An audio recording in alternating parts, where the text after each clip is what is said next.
북한군들이 빨리 못 내려오도록 하기 위해 가지고 한강에 다리를 다 그냥 폭발을 시켜버리죠. 한강 다리를 폭발시키니까 문제는 북한군은 뭐 천천히 내려올 수 있는데 서울에 있던 시민들이 이게 피난을 가기가 힘들어지는 거죠. 뭐 일찍 서두른 사람은 피난 갔고 한강 다리를 건너는데 조금 지치는 사람들은 한강 다리를 제대로 건너지를 못한 상태에서 다리가 그냥 폭파가 되다 보니까 이게 이제 피난을 하기가 어려운 그런 상황이 되었습니다. 그러면 전부 다 바로 동쪽으로 야단이 났는데 강가에 한강가에서 나룻배를 이제 찾게 됩니다. 찾는데 다시 이제 이화여자대학 교수로 있던 김모 교수가 자기도 조금 지체하다가 다리를 못 건넜어요. 그러다 보니까 한강가에서 어떻게 건너나 이렇게 뭐 우왕좌왕하고 이리저리 둘러보고 있는데 한 나룻배가 보였습니다. 수많은 사람들이 나룻배에 다 보고 있는 거죠. 이게 이제 이걸 못 건너면 자기는 죽는다 생각하니까 전부 다 서로 타려고 아우성입니다. 이 김모 교수도 참 운 좋게 나룻배를 탔습니다. 탔는데 나룻배가 출발을 할 수가 없어요. 사람이 너무 많이 타가지고 조금만 움직이면 사람이 물에 떨어지려고 하니까 조그만 나룻배에 그 사고이 일합니다. 한 사람만 내려주십시오. 한 사람만 내리면 가겠습니다. 근데 누가 내리려합니까? 이게 한강을 그냥 헤엄쳐가지고 건널 수 있는 것도 아니고 서로 눈치만 보고 눈치 주고 않고 전부 다 눈치만 보고 있습니다. 그런데 청년 신사 한 사람이 아무 말 없이 그냥 내립니다. 내려가지고 저 서양을 향해 뚝뚝 걸어갑니다. 이 사실을 이제 김모 교수가 이화여자대학 김모 교수가 이제 유교가 끝나고 난 뒤에 몇 년 지나고 난 뒤에 어떤 신문에 이제 그 기고를 했습니다. 이 사실을 주고 기고를 했어요. 그러다 보니까 그 신문을 읽은 이제 독자 중에서 많은 사람들이 자기 그 생명을 담보를 하고 나룻배에서 내렸던 그분이 누구냐 이거죠. 그분이 어떤 분인지 밝혀라. 알고 있으면 밝혀라. 처음에는 안 밝혔는데 성화같이 자기한테 수많은 사람들이 연락이 오고 전화도 오고 그렇게 하니까 이분이 이제 그분이 누구인지 밝혔습니다. 나룻배에서 혼자만 자기 스스로 내렸던 그분이 이분입니다. 이분이 주택씨라고. 이분이 평양신학교인가 신학교를 졸업을 하긴 했습니다만 목사 안수는 안 받고 기독교 관련 그 잡지라든지 그런 데서 이제 하다가 나중에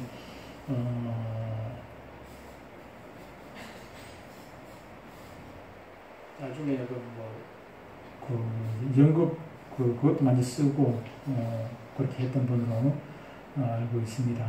1920년도에 출생하셔가지고 일찍 돌아가셔서 50몇 살에 일찍 돌아가셨는데 참 김모의 교수가 이분을 보면서 계속 성대는 그 뒷모습을 보면서 예수님을 생각했다고 그런 얘기를 합니다. 이분이 자진해가지고 서로 눈치만 보고 앉았는데 자진해가지고 그냥 다른 사람 갈 수 있도록 그냥 무사히 갈 수 있도록 자기 혼자 그렇게 전에 그 세월호 때도 그 많은 선생님들이 학생들을 먼저 올려보내고 자기는 거기서 그냥 물에 빠져 죽게 되는 그런 게 많이 있었는데 그때도 그렇습니다. 누가 자기 목숨 귀하지 않는 사람이 누가 있겠습니까?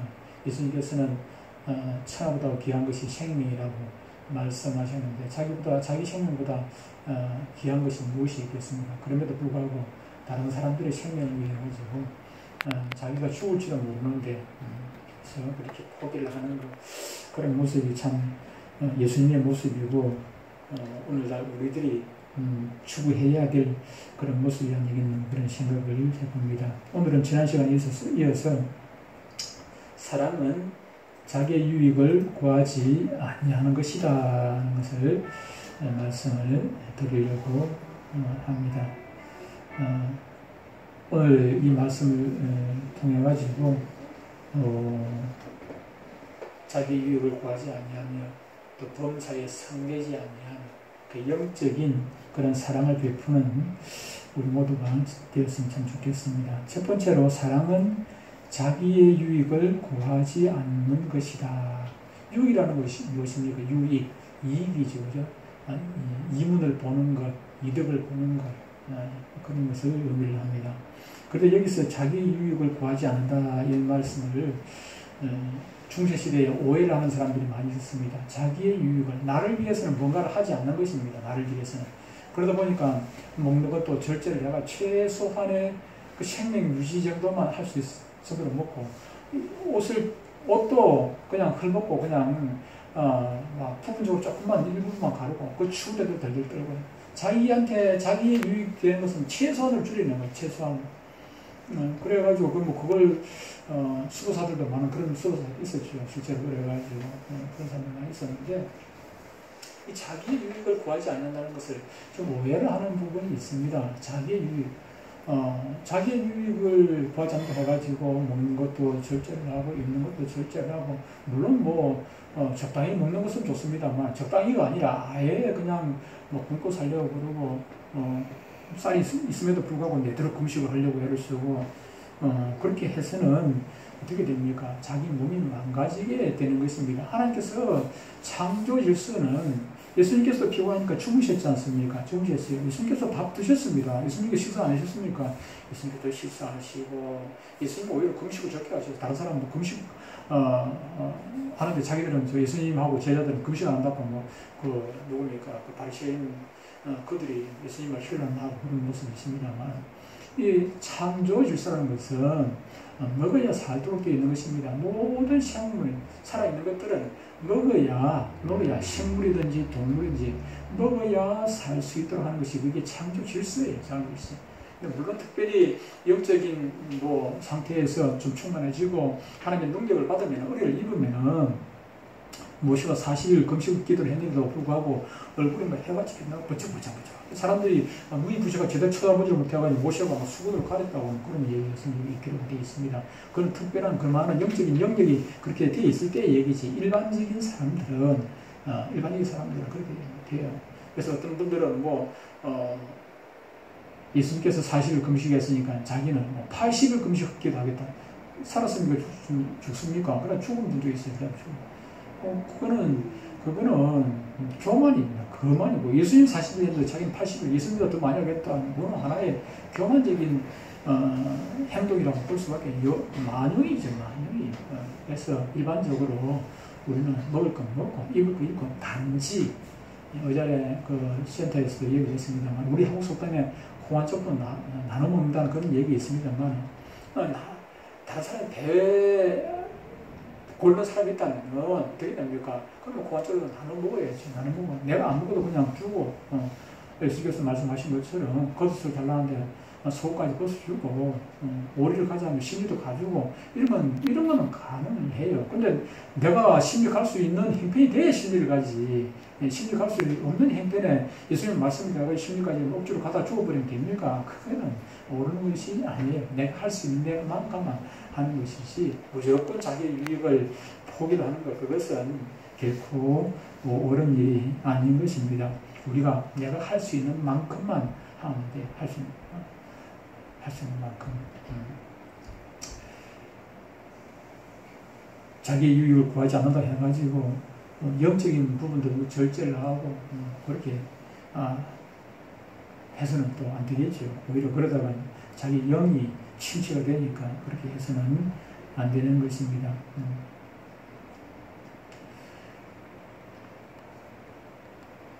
영혼이 잘 된 만큼 영적인 육도 온전해집니다. 그래서 다른 사람들 하기 힘든 일도 때로는 쉽게 해내기도 하고 그렇게 합니다. 하지만 능력이 안 되는데도 남들이 그렇게 하니까 막 따라서 하고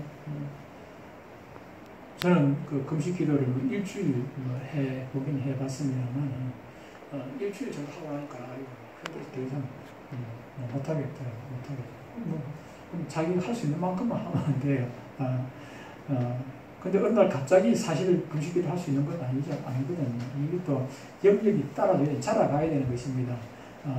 하루 금식 할 수밖에 없는 사람은 하루만 하면 되고, 이틀 할 수 있는 사람은 이틀 하고, 하루 하다 보면 사람 몸이라는 게 아까도 얘기했습니다만 하나님께서 지으실 때 40일 금식 그냥 마음으로 할 수 있도록 그렇게 지어진 것이 아니거든요. 그래서 하루 금식하고 또 몸이 적응을 하고 나면은 다음에는 이틀 금식해보고 또 그러다 그 몸이 적응하고 나면 다음에는 3일 해보고 또 3일을 하다 보면은 몸이 적응한단 말이에요. 적응. 요즘 코로나 그거 백신 맞는 것도 적응할 코로나 균에 적응하기 위해 가지고 백신을 맞는 것이거든. 코로나 균이 들어왔을 때 적응하라고. 그 싸워서 이길 수 있는 적응력을 키우기 위해 가지고. 마찬가지로 영적인 것도 마찬가지입니다. 어느 날 갑자기 기도 한번 해보지도 않는 사람이 기도를 갖다 2시간씩 3시간씩 그렇게 기도할 수 있는 것이 아니에요. 그렇기 때문에 자기 영역을 키워가는 것입니다. 조금씩 10분 기도하고 15분, 20분, 30분 이러다가 기도를 조금 늘려가는 것입니다. 늘려가고 그 자기 영역도 그렇게 훈련을 시켜 나가는 것이지. 어느 날 갑자기 막 하다 보면 음식도 갑자기 많이 먹으면 취하게 돼요. 제가 과거에 우리 집사람 만나기 전이었는데 제가 살던 집 그 밑에 1층에 식입점이 있어요. 식입점을 했어요. 그러다 보니까 제가 또 그때 예수 믿기 전이니까 술을 이제 먹다 보니까 식입점 주인이 고기가 들어오고 나면은 아침에 고기가 뜨끈뜨끈 고기가 대파서 뜨끈뜨끈한 게 아니고 금방 잡아가지고 고기가 뜨끈뜨끈해요. 뜨끈뜨끈한 거 들어오면은 불러요. 불러서 같이 이제 고기를 구워 먹는데 맛있어요. 맛있어요. 처음에는 실전 주인이야 고기 잘 먹지요. 근데 나는 뭐 고기를 거의 많이 못 먹거든. 근데 이게 한 달, 2달 먹다 보니까 고기를 엄청 늘더라고요. 고기 먹는 것도. 자꾸 먹다 보면 늘어가는 거예요. 마찬가지로 영적인 것도 어느 날 갑자기 그렇게 되는 거예요. 훈련을 받고 하다 보면은 영적인 수준이 높아지게 되고, 그렇게 되시면은 뭐 금식 기도라든지 뭐 일반적인 기도라든지 또 일반 또 행위라든지 이런 것들이 가능하게 되는 것이지요.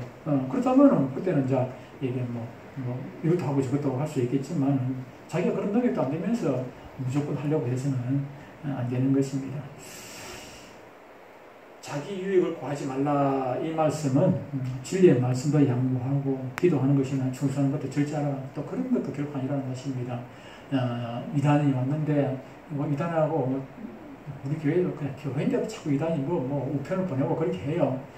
일반적인 이단뿐만 아니고 저 신천지도 못 견디고 아예 못 뜯고 나오는데 근데 그 어떻게 좀 뭐 안 오게 할 수는 없나? 그러니까 기분이 상당히 안 좋지요. 그런 것들 뭐 오고 하면. 미담뿐만 아니고 다른 교회 뭐 광고지도 우리 교회 앞에다 또 붙이라고 가기도 하고 그렇게 하는 것도 있고 그런 사람은 우리 교인들 위에 간판 못 보고 어디서 붙여놓는지 모르겠습니다만 어쨌든 근데 우리가 진리는 어떤 뭐 아무리 절제도 좋고 뭐 못하지만은 진리에 대해서는 진리만큼은 우리는 양보를 해서는 안 되는 것입니다. 그렇다고 해가지고 싸우라는 얘기는 아닙니다. 타는 논쟁을 할 필요가 없지요. 논쟁 자체를 하지 말라는 얘기지 저주라는 얘기는 결코 아닙니다. 그 사람과 싸워보고야 그 사람이 내 말을 이해를 전에 한번 제가 젊을 때 집에 그 절에서 불교 쪽에서 누가 두 사람이 찾아왔더라고요. 자기들 전도로 다니는 두 사람이 찾아왔는데 그때는 좀 젊은 혈기에 얘기 좀 하자 하길래 들어오시라고. 그래서 차 한잔 마셔가면서 얘기를 하는데 한 몇 시간을 얘기했는데 끝이 없어요. 여기 나면은 자기가 하는 얘기는 내가 안 듣고 내가 하는 얘기는 그 사람 귀를 닫고 아예 안 들어. 그러니까 내 얘기 끝났습니까 하면 자기 얘기 내 얘기에 대해서 반론을 하는 게 아니고 자기 하고 싶은 얘기를 그냥 하는 거예요. 그러니까 이거는 뭐 논쟁 자체가 안 되고 그냥 하루 종일 그냥 끝이 없더라고. 그래서 나중에는 그냥 가시라고. 이거는 뭐 해봐야 서로 간에 대화 자체가 안 되니까 가시라고 해가지고 몇 시간, 한 2시간, 3시간 했나 모르겠어요. 그러다가 뭐 끝냈습니다만. 또 그 옆에, 우리 집 옆에, 무슨, 여호와의 증인이 있었습니다. 여호와의 증인이 있었는데, 처음에 있는 줄을 모르고 이사를 갔는데, 가서 보니까 그 안에, 우리가 더 지나가지고 골목 안에 쪽에 있더라고요. 있어가지고, 여호와의 증인하고도 뭐 한참 얘기하고, 또 제 아는 사람이 또 여호와의 증인이 나가는 사람이 있었습니다. 그래가지고 이 얘기가 논쟁이 끝이 없어. 해봐야 소용이 없어요. 집으로 찾아오는 사람도 있었고 길거리에서 얘기하는 사람도 있었습니다. 하기도 했습니다만 이거는 허탄한 거예요. 허탄한 거. 물론 시도도 안 해보기는 좀 뭐 해가지고 내가 아는 사람도 있기 때문에 아는 사람 안타깝잖아요. 안타까워가지고 그래서 조금 시도를 해봤습니다만 한두 번 시도해보니까 이거는 내 입만 아프겠다 싶어가지고 한두 번 시도를 해보고 포기를 해버렸습니다만 이렇게 논쟁 자체를 안 하는 것이지 저주란 뜻은 결코 아닌 것입니다. 다니엘은 사자굴에 들어갈 줄 알면서도 그는 하나님께 대한 기도를 쉬지를 않았던 것을 보게 됩니다. 왕의 명령을 거역하고 그는 쉼없이 자기 기도하는 시간에 하루에 3번씩 창을 열어놓고 그렇게 기도를 했던 것을 볼 수가 있습니다. 이처럼 하나님의 뜻에 위배된다면 왕의 명령일지라도 따르지 아니하고 또 하나님의 말씀에 비추어봐 유익한 일이라면은 하나님께서 기뻐하시는 일이라고 생각이 되어진다면은 자기 자신을 위해서도 기본적으로 구할 것은 구하고 또 지킬 것은 지켜 나아가야 하는 것입니다. 저 개인적인 유익도 내 유익도 하나님 보시기에 합당하다면 얼마든지 필요한 것이며 다만 이제 상대방을 해롭게 해가면서까지 자기 유익을 구하려고 얻으려고 애를 써서는 안 되는 것이죠. 상대방을 니 죽고 내 살자 이래서야 되겠습니까? 있는 사람들이 그죠? 너도 살고 나도 살고 같이 살자는 것은 좋은 일이겠지요. 너 죽고 나 살자 그것은 결코 그런 것이 아닙니다. 예를 들어 가지고 우리 교회가 여기 있는데 지금 이쪽 창문을 열어놨습니다만 이쪽에 저희를 사는 사람이 없으니까 유치원이 오늘 사람이 없으니까 그냥 창문을 열어놓고 예배를 드립니다만 예를 들어가지고 금요일 같은 경우에 막 찬양 크게 하고 요즘 조용히 합니다만 크게 틀어놓고 찬양 크게 하면서 막 저쪽 문을 떴다고 좀 양쪽 문을 다 열어놓고 하면은 제 앞집에 예수 안 믿는 사람들이 얼마나 불편하겠습니까? 불편할 수 있죠. 그래서 나 좋다고 다른 사람 피해까지 주어서는 결코 안 되는 것이죠. 오늘날 왜 기독교가 욕을 먹습니까? 이런 것 때문에 무례히 행치 말라고 우리 오늘 본문 앞에 있죠, 그죠? 무례히 행치 말, 예수 믿는 사람들이 너무 무례한 경우가 많이 있어요. 말씀 따라 산다 하면서 하나만 보고 전체를 보지 아니하니까 무례하게 예수 믿지 않는 사람들한테 무례를 범하는 경우가 종종 생기게 되는 것입니다. 그래서 우리가 대한민국에 사는 한 하나님의 말씀에 위배되지 않는다면은 또 대한민국의 질서를 지켜줘야 돼요. 그리고 또 우리가 할 말은 해야 되겠습니다만은 할 말은 해야 되겠습니다만 무리하게 많은 사람들에게 이해가 안 되는 것들까지 강요해서는 안 되는 것이죠.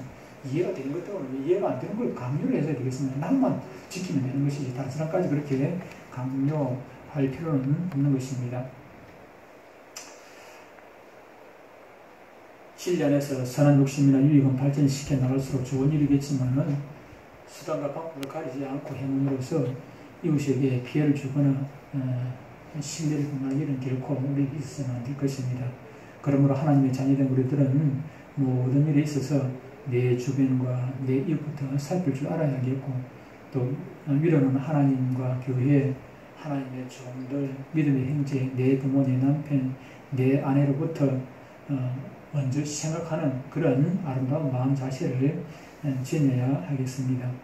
이렇게 항상 자기 자신을 맨 마지막에 두고 행하는 사람이 바로 자기의 유익을 구하지 아니하고 오직 영적인 사랑을 베푸는 사람이라 그렇게 말할 수가 있을 것입니다. 사도행전 20장 35절에 보면 이렇게 말씀을 하고 있습니다. 범사에 여러분에게 모범을 보여준 바와 같이 수고하여 약한 사람들을 돕고 또 주 예수께서 친히 말씀하신 바 주는 것이 받는 것보다 복이 있다 하심을 기억하여야 하지니라 이렇게 말씀을 하고 있습니다. 이처럼 영적인 사람은 자기 목숨을 많은 사람들의 대성물로 주셨던 우리 주님의 믿으신 마음처럼 내가 먼저 쓰여지는 것이고 내가 먼저 베풀고 섬기고 손해보고 희생하는 것 아니겠습니까?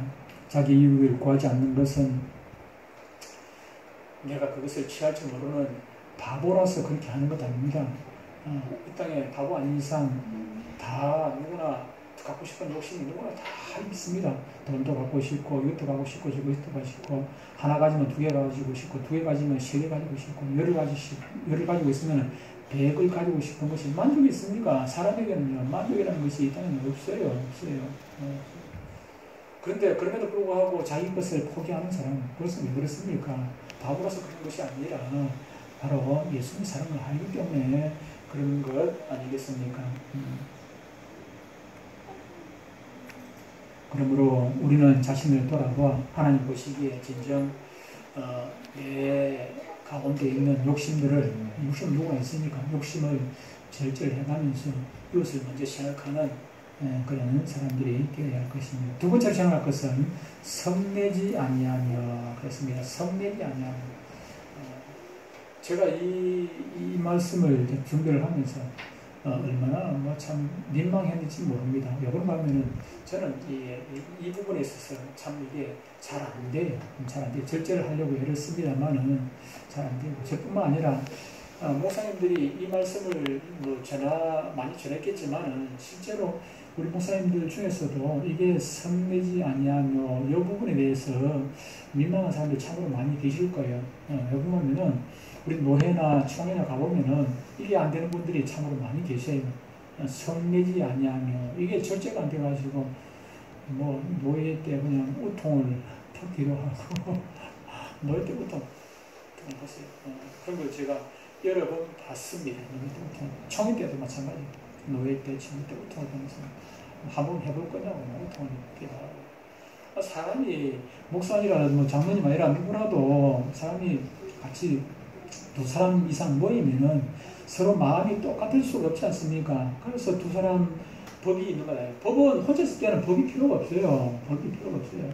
법이라는 것은 상대적인 것입니다. 상대적인 것. 그렇기 때문에 그 법이 있고 법은 왜 있습니까? 질서를 유지하기 위해서 법이 필요한데 법을 지켜가지고 서로 그러다 보면 싸울 일이 없어요. 법을 지키는데 뭐한테 싸우면 법을 기준에 해가지고 옳고 그른 것이 분별이 되지니까. 그런데 서로 자기가 옳다고 그냥 옳다고 충돌입니다. 근데 저도 예외는 아니게 저도 때로는 제가 이제 노회나 총회에서 이제 임원을 하다 보니까 특히 이제 서기 일을 맡으면서는 솔직하게 속에서 화가 이런 인간이 다 있나 지금 목사 맞나 이런 생각이 들 때가 있습니다. 그런데 이제 서기가 되고 나니까 그렇게 할 수 없잖아요. 서기는 제가 그래도 화를 안 냈다고 말할 수 없어요. 서기 하고 나서도 화를 낸 적이 100번 있어요. 개인적으로 회의 때 그런 게 아니고 개인적으로 저보다 선배 되시는 분인데 나이는 저보다 한참 아래인데 근데 서기 입장에서 요구를 했어요. 서기 입장에서 노회 서기 입장에서 시찰 서기한테 이제 그 보고서를 요구를 했는데 해달라는 대로 안 해준다는 거 자기 맘대로 자기 고집대로 하려고 그래가지고 그래서 너무 속이 상해가지고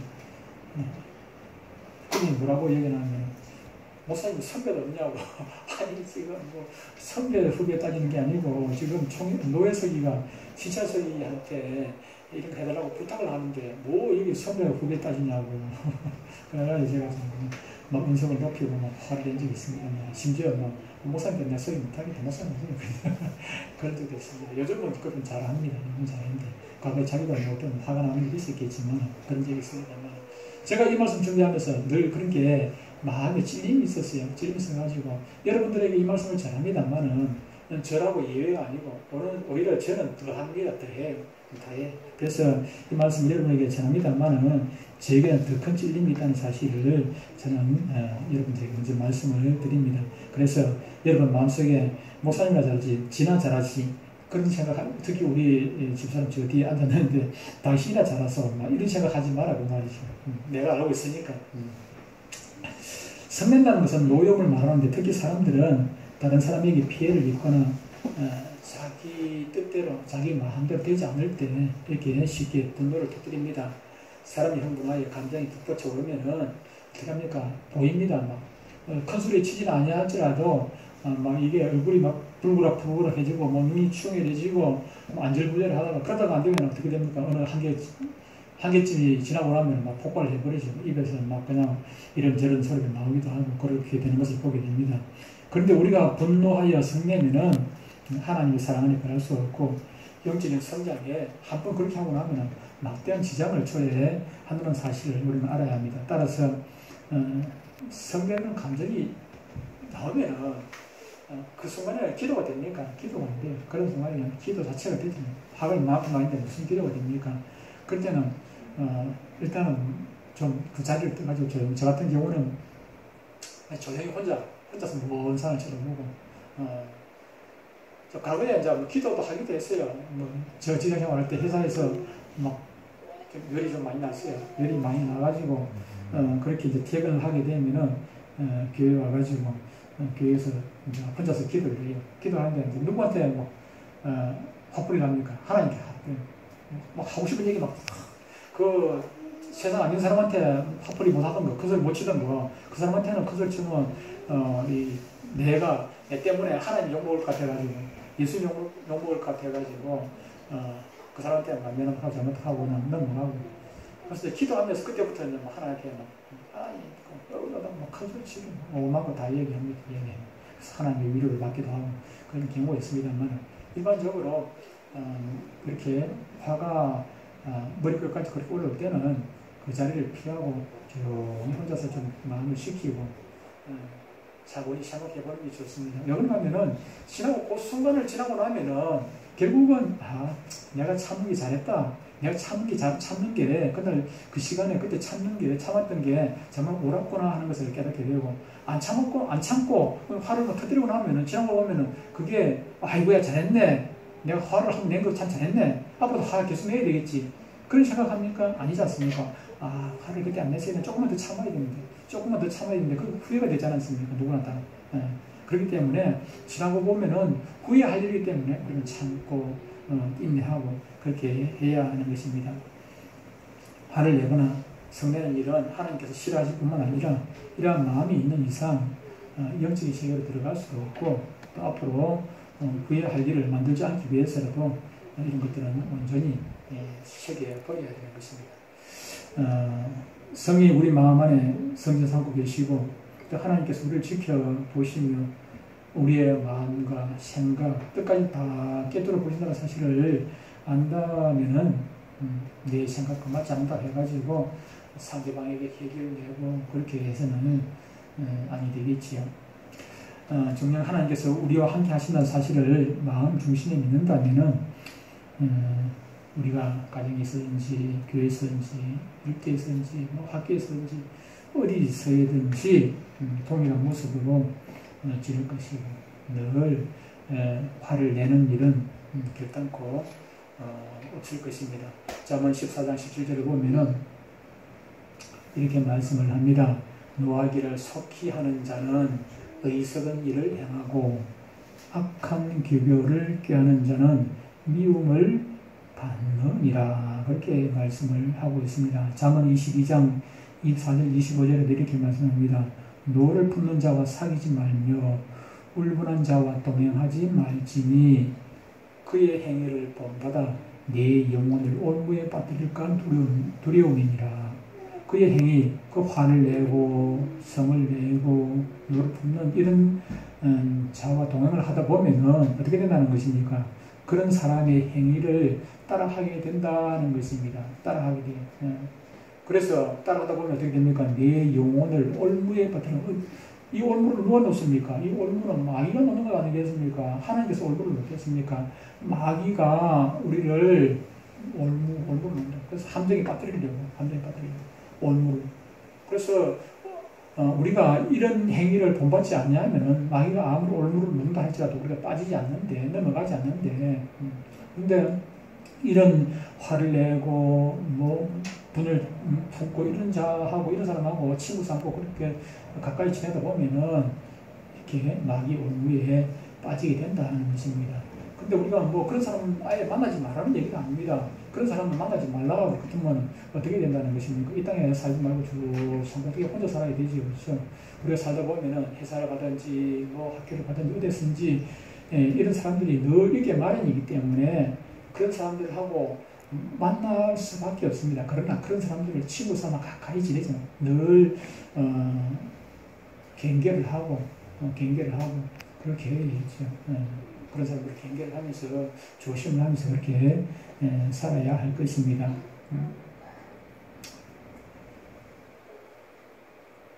화를 내고 혈기를 부리며 성내는 것은 우리의 뼈를 썩게 하는 악이요 우리 하나님 보시기에도 참으로 민망한 모습이 아닐 수가 없습니다. 그런데 이런 악은 단순히 내 의지만으로 버려질 수 있는 것이 결코 아닙니다. 우리가 살아가면서 보고 듣고 느끼는 과정을 통해서 자기를 만들어 온 그 본성 속에 진리와 비진리가 함께 이게 막 섞여 있는데 이 본성 가운데 내 자신이 선이라고 생각하는 것을 우리는 양심이라고 말합니다. 양심. 내가 생각할 때 이것이 옳은 길이라고 생각하는 그 자체가 양심이에요. 양심. 일상 있는 사람 중에서도 이렇게 양심에 따라가지고 착하게 사는 사람들이 참으로 많이 있습니다. 그런데 우리가 내가 볼 때 내 양심에 따라서 옳은 일이라고 생각하고 행했는데 그것이 반드시 하나님 보실 때도 옳은 일인가 하는 것은 아니라는 것입니다. 나는 옳게 행한다고 했는데 지나고 보니까 하나님의 말씀을 알고 보니까 아니더라 하는 경우도 얼마든지 있을 수가 있는 것이죠. 나는 선하게 산 것 같고 비진리는 다 버린 것 같은데 왜 아직도 혈기가 남아있고 사소한 일에도 예민해지는 것입니까?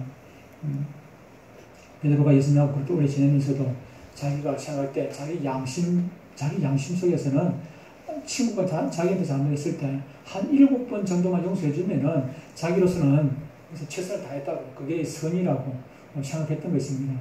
그런데 예수님께서는 그게 아니라는 것입니다. 이런 것이 7번이라도 용서해주는 것이 성경적인 대답이었지 않습니까? 그래서 우리가 이런 내 양심껏 산다고 해가지고 그것이 다 하나님 보시기에 옳은 것은 아니라는 것입니다. 본성은 진리의 빛이 비춰지기까지 알 수 없는 것입니다. 욥도 하나님을 만나기 전에는 욥이 얼마나 선하게 바르게 양심껏 살았습니까? 정말 자기는 볼 때 옳게 산다고 애를 썼습니다. 그래서 욥의 친구들이 찾아왔을 때 욥은 조금도 굽힘이 없었어요. 나는 바르게 살았다. 나는 죄가 없다. 근데 그가 나중에 하나님을 만나고 난 뒤에 어떻게 됐습니까? 해결할 것이 있었습니까? 없었습니까? 그거는 철저하게 해결을 하게 됩니다. 철저하게 하나님 앞에 철저하게 해결을 하고 나니 하나님께서 그에게 갑절로 은혜를 주셨지. 갑절로. 사람에게는 누구나 다 욥처럼 산다고 애를 써도 우리가 욥처럼 살기도 어렵겠지만은 내 양심껏 바르게 그렇게 산다고 하지만은 결국에는 지나고 보면은 하나님 말씀에 비춰보면 우리는 형편없는 자로 살았던 것을 보게 되지요. 그래서 우리는 더 많이 기도하고 내 의지로는 결국